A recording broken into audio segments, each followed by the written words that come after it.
Great to have you in the podcast. Could you start with a brief introduction of yourself? Yeah.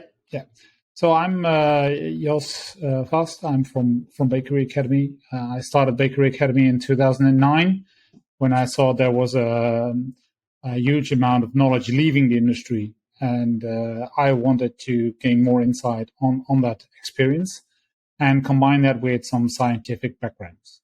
And hence the name Bakery Academy. The academy part is for the connection with the science, and the bakery part is basically with the connection with our hands in the dough. So over the past years, I've gathered a few other consultants to work together with me to service clients in their challenges on product development, process improvement, and some training and education. Okay, so in that position and in that perspective, do you actually see that life cycle of new innovations is getting shorter? Well, not per se in the sense of that the total life cycle of an innovation from when it hits the market until it leaves the market is shorter. More the actual time we get to develop a product and bring it to the market is getting shorter.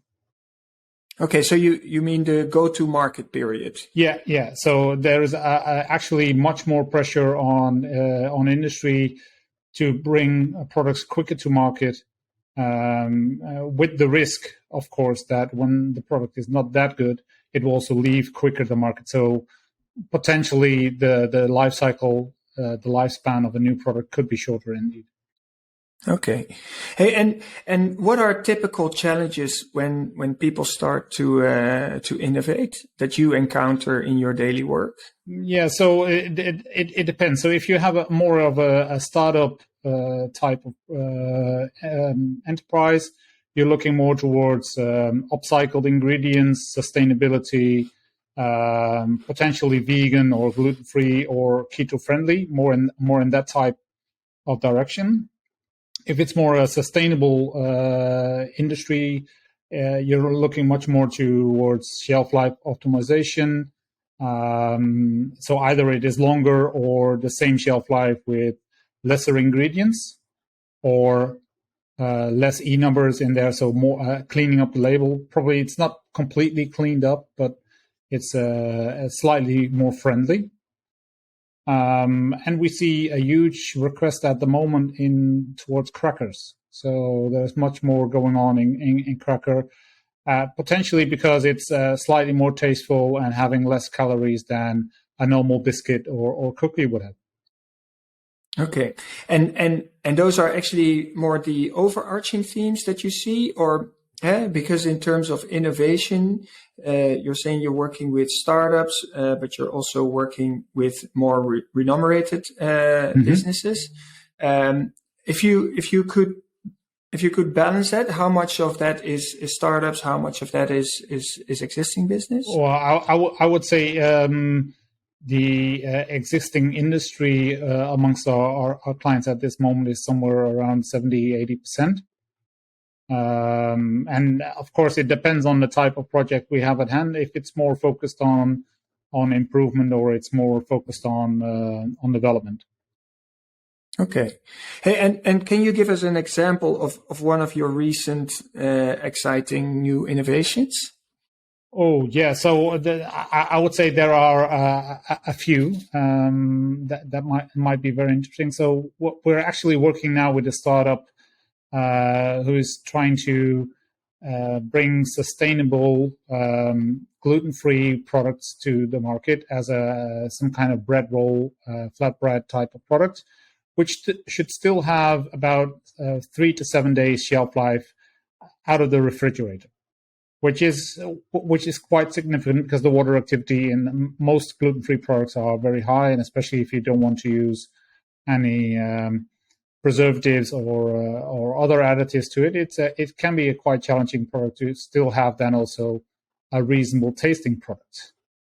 So that's one, and another example could be that we're actually working on trying to replace ammonium bicarbonate in many bakery products, on one hand, because it's focusing on reducing acrylamide formation in especially biscuits and cookies, which probably will be over the next year a quite heavy topic, as well as reducing nitrogen emissions, which is especially in the Netherlands, but also outside the Netherlands, is heavily debated due to the environment.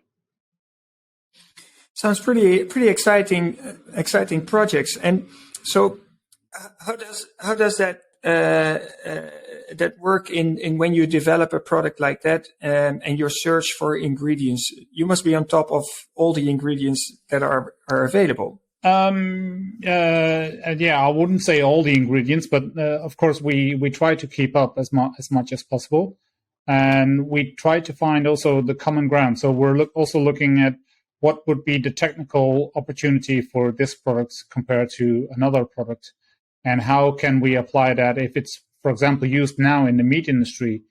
How could we apply that in baking, or if it's used in fillings for a fruit filling, for example, how can we apply that into a cake or a cream?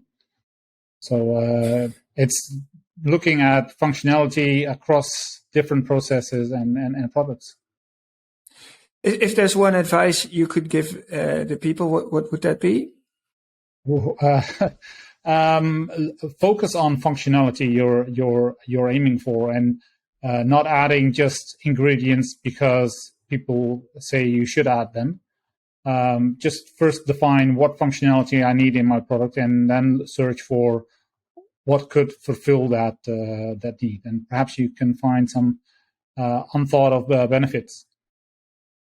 It sounds like you have a pretty nice and exciting job, Jos. Yeah, definitely. It sounds like you're operating on the borderline of innovation and capabilities of ingredients and processes. Yeah.